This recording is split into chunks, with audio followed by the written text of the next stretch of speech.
Welcome back to my channel. Thank you for tuning in. Today we'll be checking out a video titled The History of Paganism in Finland. I'm super excited. Check this one out because I'm a lover of history, and we'll be looking at various mythologies that explains certain natural phenomena. So I'm super excited, you guys. Stay with me and let's dive into this video. Hello, my name is Jacob Tonson, and welcome back to the Wisdom of Odin. A few months ago, I traveled to Finland for the first time to meet the band Noidoin, and we made an amazing video discussing paganism and Finnish spirituality as it survives today, and particularly from the 1850s onward, because this is when the mythology of the Finns was actually written down and recorded. But while spending time in Finland, I also was doing research on the ancient history of Finland, as it goes all the way back to the beginning of time, or at least human history from what we know. And so the history of Finland is something that most people don't know about. The Finnish mythology and the Finnish history is really tied closely to the Scandinavian. Things such as Mjolnir are very similar to Ukko's hammer. And so you're going to see a lot of things come together, and I think you're going to find a lot of things that maybe benefit your practice now, or at least just enlighten you about the ancient past. And so I hope you enjoyed this video taking a deeper dive into the history of Finland, in particular when it comes to the ancient history around the spiritual practices. The wisdom of Odin. Yeah, this is the father of all gods. The history of Finland goes back about as far as the rest that. of the northern world because the Ice Age. So the last Ice Age ended around 11,000, 12,000 years ago, and it's around this time that we start seeing the people of early Finns migrate into the territory, because at one point this very flat land was covered by ice, covered by these glaciers, and so the southern parts of the country that we know today started receding, and so we have lots of lakes, lots of rocks, and lots of flat land. And so this is the land that most people still live in today, whereas a lot of people really don't live in the north of Finland. In fact, the majority of the population of Finland live in Helsinki still to this day. And so a lot of our historical areas that we look at as far as artifacts and people have done research on come from these southern regions, namely into the east as well, which is the Karelian region. And this is also where the mythologies still survive as well. But the Karelians are really like very Eastern. They're very connected to Russian culture and history as well. And then there's a commonality with the Estonians as far as the mythology. So it's, again, kind of complicated where we're getting some of this information. So just understand that it's not exactly black and white where our archaeological information comes from or the origins of this information. There is evidence to suggest that Neanderthals actually lived in Finland. Now, this is something that has been kind of disputed. As far as I can tell, the information says that Neanderthals lived in a cave in Finland, I believe on the middle of the west coast. If I remember correctly, the site is actually called Wolf Cave. And if this is true, and Neanderthals actually did live in Wolf Cave in Finland, it would push back what we understand about people living in Finland, or at least humanoid people, going back 120,000 years. That is absolutely insane. And this would also be the northernmost site, I believe, of Neanderthal activity. And so this has been a highly debated subject for a very long time, and not all scholars agree whether or not Neanderthals actually did live in Wolf Cave.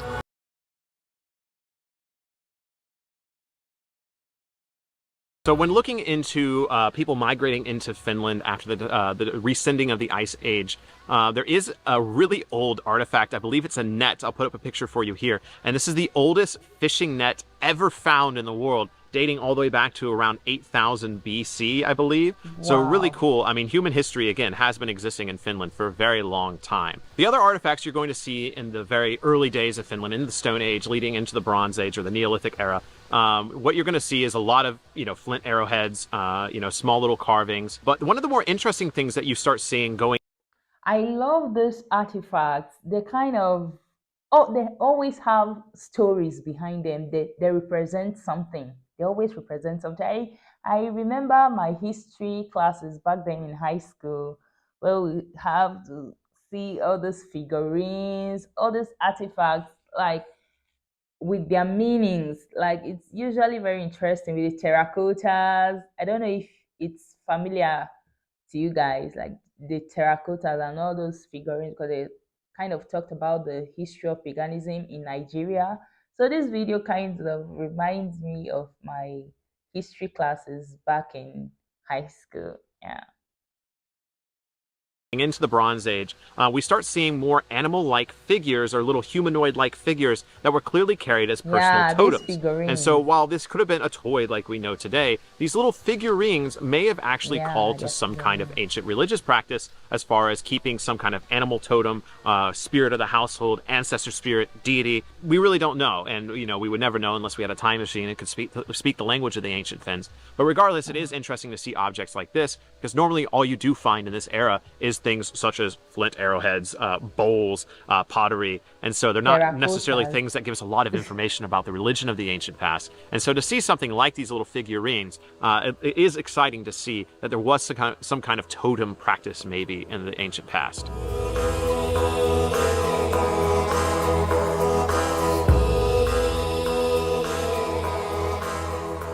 So moving further into the Bronze Age as we get closer to that, so really on the edge of the Stone Age into the Bronze Age, we start seeing the rock paintings of Finland pop up as well.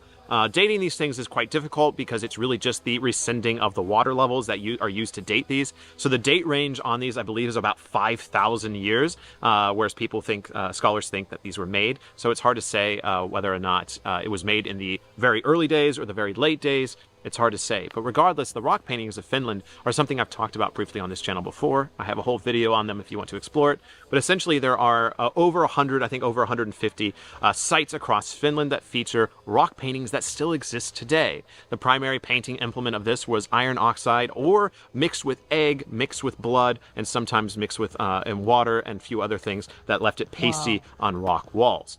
I've only been able to see one of these sites for myself, and it is very faded. Why does the And color so it's just one of change those like things that? that if it isn't preserved, they are going to fade away into time. But the fact that they weren't rediscovered until 1911 and they survived thousands of years, possibly 10,000 years, that's absolutely incredible. And they do feature, again, a very rich look at the ancient spirituality of these people, because they are probably spiritual in nature. These weren't just, people were drawing for fun. These had meaning, these had purpose. And the figures that we see are very reminiscent of the figures that we see in the rock carvings of Sweden and Norway and Yeah. Denmark. You see very humanoid-like figures with animalistic properties, including the animals themselves, spirit boats. And so you see a lot of really interesting things that call to possibly a shamanic past. And that's one of the things that a lot of people are interested in when it comes to the ancient history of Finland, is that they more than likely were a shamanic-based culture. And you can see that a lot in their art and their artifacts that survive from the ancient past. So when moving into the Bronze Age, there's sadly not a lot to talk about here besides a few artifacts that do survive. Usually with the Germanic people or the Celtic, we can talk about things such as source material as far as things written by the Romans, but we just don't have that here. The Romans do mention the Finns briefly, but not to any detail that gives us any clue of who the Finns were. And then again, we see more of the similar artifacts from the Bronze Age, some weapons, armor, jewelry, things like that. And we continue to see these little clay idols pop up as well, more things calling to the shamanic history. It isn't really into the Iron Age that we start getting some more evidence to look at, and there's some absolutely beautiful examples in the Iron Age in Finland. And something I really want to pay respect to is in the Finnish National Museum. There's absolutely amazing sliding display. So essentially you grab this little screen and you slide it across the wall, and wherever the year, because it's a dated line, and whatever year you fall onto, you will see like what artifact was made in that time. You also see, I believe, the Wow. population of Finland as well. It's a really cool machine to see all the individual artifacts from Finland and the dates that come from. Wow. I love how beautifully this guy did his research, and then with the artifacts, he got the pictures to explain everything so beautifully. Like his explanation makes a whole lot of sense. With the help of these pictures, he was able to get these pictures and then put them together. It's so beautiful. It makes this video really interesting, because history classes those days, yeah, they used to be interesting, but then it depended on the teacher. And right now, this guy is kind of like the teacher, telling us about all these mythologies, and showing us these artifacts and explaining everything. It's really interesting. Like, I'm really enjoying this video. I hope you are too. So absolutely love that display. The Iron Age of Finland can be broken down in a few sections, so I'm just going to kind of run through those for you and the main points coming from the Iron Age in Finland. So at first we have the pre-Roman period from around 500 BC to 1 BC. And what we know about this is that the Finns started to trade a little bit. They were starting to trade more down into the Baltic region, into Latvia and Lithuania, and they were starting to trade more with Scandinavians. We still don't have a lot of written source material at this time. Again, very little mentioning of the Finns, but we do know they are. When you say Scandinavia, you mean that's Denmark, Norway, and sometimes Finland. So I know sometimes Finland is also referred to as Scandinavia, but then I know Scandinavia is made up of it consists of three regions in Northern Europe, I think. Denmark, Norway, and is it Germany? I'm not sure. Well, if you know, let me know in the comments. Trading slightly with their neighbors. During the Roman period of around 1 AD or CE to 400 CE, we do see some trade with the Romans because there are Roman artifacts that have been found in Finland. While we don't have that written source material to really back up much, we can say that the Romans were at least getting some of their goods up to the Finns in some way. And around 400 CE to 575 CE, we have the migration period of the Germanic cultures from Germany. So the spreading of the Germanic culture up into the British Isles with the Anglo-Saxons, and then furthermore into the Scandinavian countries, we do see a lot of commonalities in the way people dress in Scandinavia, and we can see those commonalities as well with the Finns. A lot of the folk dresses and culture is very similar to the Scandinavian, and this is possibly because of these Germanic connections in these earlier days, despite the language difference between the Finns and the Germanic language-based countries. It is during the Merovingian period of 575 CE to 800 CE that we see trade routes run even deeper from Finland. And this is also when we see fortification become more of a thing. There are more hill forts that pop up and more protected settlements that pop up around the coast because these trade routes were starting to make money. Anytime you have money begin to come in, you have protection because people are going to want to secure these trade routes for themselves. It's also during this period of expansion of trade in Finland that we see the Viking Age become a problem. Because some of the first people raided by the Vikings before they even raided the British Isles were the closer neighbors of the Finns to the east. And so many Swedes came and raided Finland, as well as Danes and some Norwegians. And so we started seeing this wealth become targeted by these early Viking raiders. It is during this Viking Age period that we do start to see a lot of the commonalities pop up as Finns began to trade more with the Scandinavians, and as the Scandinavian Vikings began to raid more. As Scandinavians were buried in Finland with their artifacts, with their grave goods, we start seeing commonalities such as the Mjolnir and 𝐋𝐈𝐊𝐄 hammer become very similar and become part of people's everyday wear and be part of these grave goods. As you've been seeing in this footage, a lot of these artifacts in the Iron Age in Finland, you take an untrained eye, or people even with a slightly trained eye, a lot of these Finnish artifacts look very, very similar to the artifacts of the Scandinavians during the Bronze Age. And I do think that's because we're seeing more and more crossing of cultures, both peacefully and violently. So obviously with the Merovingian period into the Viking Age, we do see a booming of culture of Finland, a booming of production of iron works and other metals and precious items. So it's during this time that we also do see a lot more religious-based items as well. And there's an amazing room in the Finnish National Museum that is, again, something you can see the commonalities between, or at least the filling of the gaps between the Scandinavian belief and the Finnish belief, because this room literally has Yggdrasil, and it's labeled as Yggdrasil. And all the objects in this room are displays of spiritual objects of the Finnish people. And this is where I think this is interesting for people that are interested in Norse paganism, because what this room is saying is that there are connections between Norse belief and Finnish beliefs, because you have Yggdrasil in the center of this room. And yet the artifacts in here are almost wholly unique to the Finnish people. Because the majority of these artifacts in here belong to an early shamanic class, or whatever they were called at this time, but people that believed in an animistic religion and the connection of nature all around them. In particular, when it came to animals such as the bear. There is an amazing display of the bear cult items for the things that people held as sacred.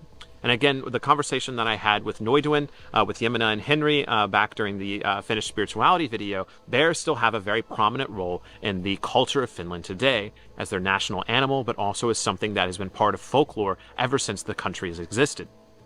And so you see this going all the way back to this late Iron Age with these bear claws, with the bear stones, the mask. It's really cool to see all these artifacts calling to the shamanic past. And the bears were not the only animals that were held as sacred. There was many displays, including deer, and then there was something with birds and ducks or swans, all these important components of the very late Iron Age, but then we see that same commonality with the Finnish mythology that was recorded in the 1800s by Elias Lönnrot, and then as they still survive in Finnish culture today. A fun note in here is that in my explorations of history, you often see penises everywhere because the Romans were very fond of the phallus. They were. This is what I'm about to say is totally out of what this video is about. But then these trees, I love the beautiful landscape. I love the yellow flowers, the yellow trees behind him. It's really beautiful. Like it's really a beautiful scene. Like I love it. Wearing it around their necks as a good luck charm. They were literally putting it on the side of columns. And so you see a lot of dicks throughout history, namely because of the Romans. But again, because I believe the Romans had very little influence of Finland, you don't see any of these penises in display here. What you see instead are these rocks that very much look like vulvas, very much look like vaginas. And so it's really interesting because they literally are just little stones that look like vaginas. And so, what did this mean? I'm not sure. I know one of the things that Yemina was telling us when I recorded this Finnish spirituality video is that if a woman comes across a bear in the wild, the way that she can scare away the bear is by lifting up her skirt and showing her vulva, because the bear would be scared, Really? either by its power or by the sight of it. So women's magic may have been something that was held as very sacred to the Finns of the. Yeah, that means women really had this very powerful charm. Like because how could a bear just see the woman's vulva and then it scares it away? Like that, it goes a long way to tell how powerful women can be. Yeah, in my opinion. Yeah, that's what I think. Ancient past. It's hard to say when it comes to the written source material of the 𝐋𝐈𝐊𝐿 that survived in the 1800s because there was very little women's writing in there, and it seems like it was still recorded with a very masculine lens. It was recorded by a male by talking to other men, and so the women's role seems to have been lessened throughout history and Christianization.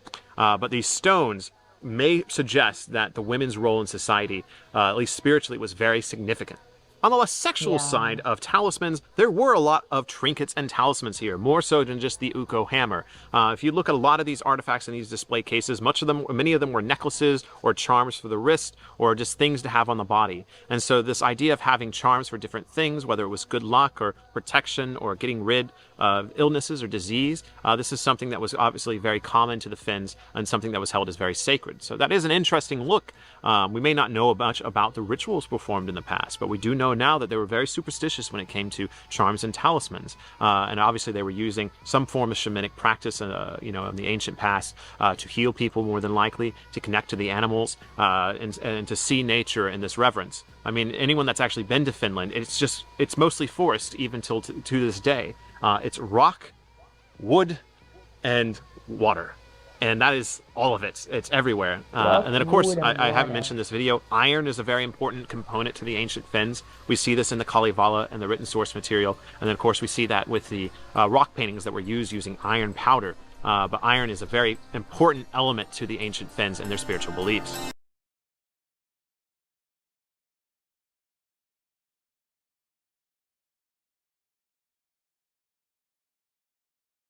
I had to mute this. So I know because of I'm very copyright. excited about these commonalities between the Scandinavian beliefs and the Finnish beliefs and the culture and the artifacts, but I do want to note here that this isn't a definitive answer. This isn't something that is completely 100% true.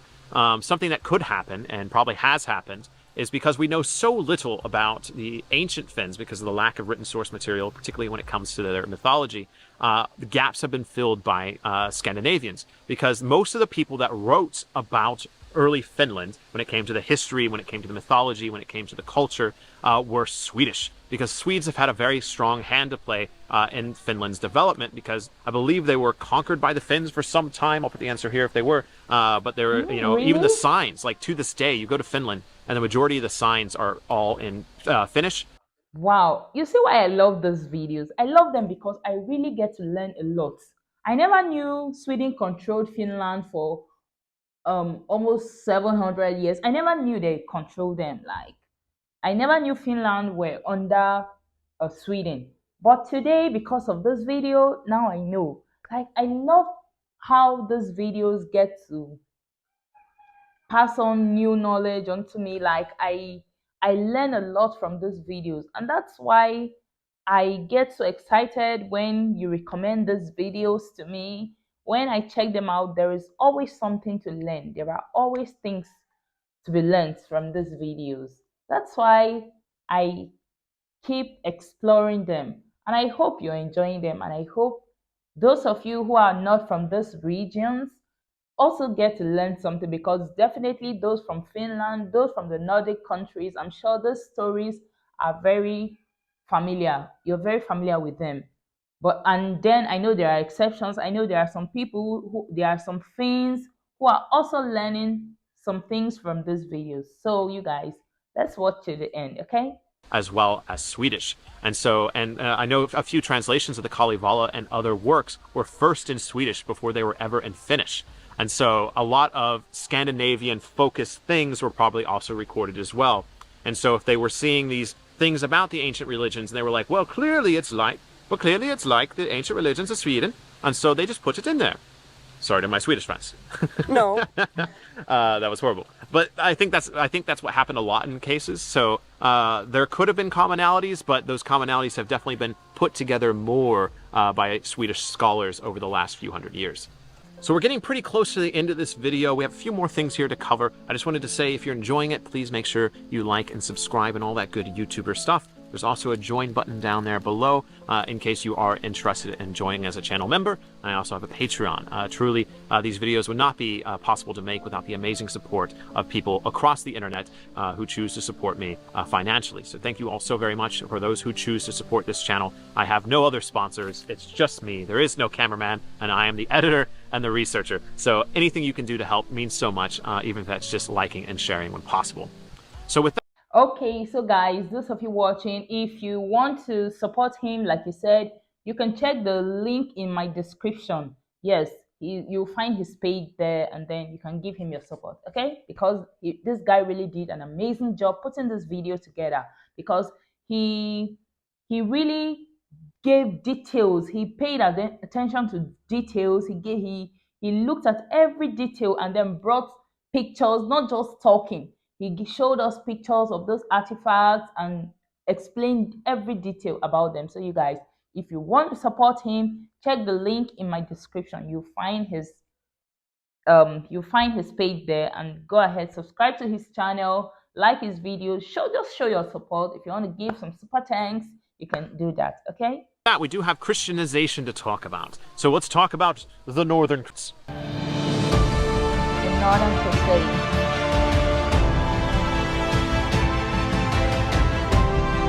This is an actual Christian. The Northern Crusades were something that a lot of people don't know about, because we know about the Crusades to the Middle East, but there was this Northern Crusade. And there were 3 Northern Crusades, I believe, into Finland. The first one is kind of, maybe it happened. No one actually knows. It may have been made up or mythological sized. But regardless, there were several attempts by Christianization, mainly Catholicism, to penetrate into Finland and convert the heathens. Mainly this was done by Sweden and Denmark, more so Denmark when it comes to Estonia. The really interesting story of the First Crusade is possibly completely made up, and more than likely is, because no one can actually verify if this actually happened, but it was the main propaganda piece that was used against the Finns to get them to convert. And this is the story of Henry of Uppsala and Lali. And so this story, as it was told to me, because there are many different editions of the story. So I'm just going to tell you how it was told to me, because this is how stories are transmitted. And also the problem with stories is because depending on who tells you it, it's going to change. And so me, as the pagan, is going to tell you the pagan version of the story. There's also a Christian version. So the pagan version of this story is that Henry of Uppsala was on a mission to convert the Finns, and he had his party of missionaries who were very peacefully going around and stealing and robbing from people. And so he comes to Lali's house, and Lali is... How can you go peacefully and rob at the same time, you guys? Make it make sense. He said he was going about peacefully, then robbing people. Like, I don't get it. Not home, he's out for a hunt, and Henry of Uppsala says, hey, we need room and board, you're a hospitable person, accept these missionaries and feed us and house us. Lolly's wife tells them, no, I'm not going to feed you because you're trying to convert my country. This lolly he's talking about, is the lolly the body and is it the spirit and body of sauna? Like, is it the same lolly? You guys enlighten me in the comments. And so what Henry of Uppsala does is he raids the house and takes what he wants and feeds him and his merry band, and they leave. And so they steal from Lolly and his family. Lolly comes home and his wife tells him, and Lolly is very angry. And so he decides to hunt down Henry of Uppsala. In the middle of a frozen lake, he confronts Henry of Uppsala and kills him with his axe. And so the main thing that changes here is that the Christian story, this is the good version, is that after raiding Lolly's house, Henry of Uppsala did leave money for Lolly and his family. He still forcibly took the things, but at least he left money. And then oftentimes the pagan or the Finnish version of the story is that he did not leave any money, he just took what he wanted and left. Regardless, the story more than likely never happened. There's no evidence to just Exactly, I was going to say that it means the story likely never happened because this one we have various versions of the story. Which one do we believe? Which one is the true story? Or did it even ever happen? We'll never know, right? We might never know. to suggest that this was actually a real account of something that happened in Finland. But regardless, it was taken up by Christian arms and used as the main story of conversion of how devious the heathen was and how poor and kindly the Christian vision was for the country of leaving money when you take something from people. And so this can still be seen a lot across Finnish culture is in very Christian areas or Christian sigils or seals. You'll see a bishop's hat and an axe representing this story. So it's clearly a very important part of the early history of conversion, and it's more than likely a complete lie. This is something that I've talked about on this channel before, particularly when it comes to St. Olaf. St. Olaf never did anything miraculous in his life, but upon his death, the church decided to make him a martyr and give him many aspects of the Norse gods, including Freyr and Thor. And so people would more easily transition over to Christianity because they had this St. Olaf to look up to in a very similar way to they did Thor and Freyr. And so in the story of Henry of Uppsala and Folly, I think you have a very similar thing here as a story was made up or very exaggerated to push for conversion. So through, of course, the propaganda, the First Crusade, Second, Third, much like I'll talk about in the Baltic regions in upcoming videos, is the conversion, the Northern Crusades were a very violent one. So after propaganda failed, after peaceful missionary work failed, it moved very quickly to aggressive forms of conversion, such as kidnapping, murder, of course, pillaging and stealing, and holding people hostages. And so conversion definitely became violent. And so eventually the majority of Finns did adopt Christianity, but it fell off quite quickly. And I believe a lot of these folk customs stayed around for a very long time. I think a lot of the things, particularly when it came to the bear spirits, the animals, nature, all these things kind of stayed put with people. And very clearly, the stories of the early Finns and the mythologies, particularly with the Karelians, was something that was maintained. Because when Elias Lönnrot in the 1800s decided that he was going to record the national epic of Finland, he went out to the east, to the Karelian region, and he interviewed essentially shamans, and they still had these orally passed down stories of the Kalevala and the stories of Vainamoinen, Ukko, 𝐋𝐈𝐊𝐄, and all these other deities associated with Finland. And so the 1800s saw this national pride rise up, and Finland started to gather its idea and its culture. And it's really around this time that we start seeing Christianity fall off. To this day, the latest number I could see is that around 30% of people actually still believe in God. While so many people might belong to the church, only 30% still believe in the Christian God. Whereas I believe it's closer to 50 or 60% believe in some kind of universal life force, as they put it. And so I think after talking to the Finns, their belief system is not very organized. It's not something that you kind of, put with the government and you figure out and you build a church. It's not really one of those things. It's a very, very nature-based thing, a very personal thing. And so while there are a lot of Finnish things and Finnish customs that may call to this ancient spiritual past, the people that practice the spirituality of Finland today mostly do so in private, mostly do so in the forest. And be sure to check out Noidwin's work, who I'm sure I've been putting in this video because I absolutely love my time with them and I want to see their music travel far and wide because the spiritual beliefs of Finland and its people is absolutely wonderful. And I hope you've enjoyed this look at it in this video here at The Wisdom of Odin. Absolutely. Thank you very much, and I'll see you in the next video discussing ancient religions from around the world.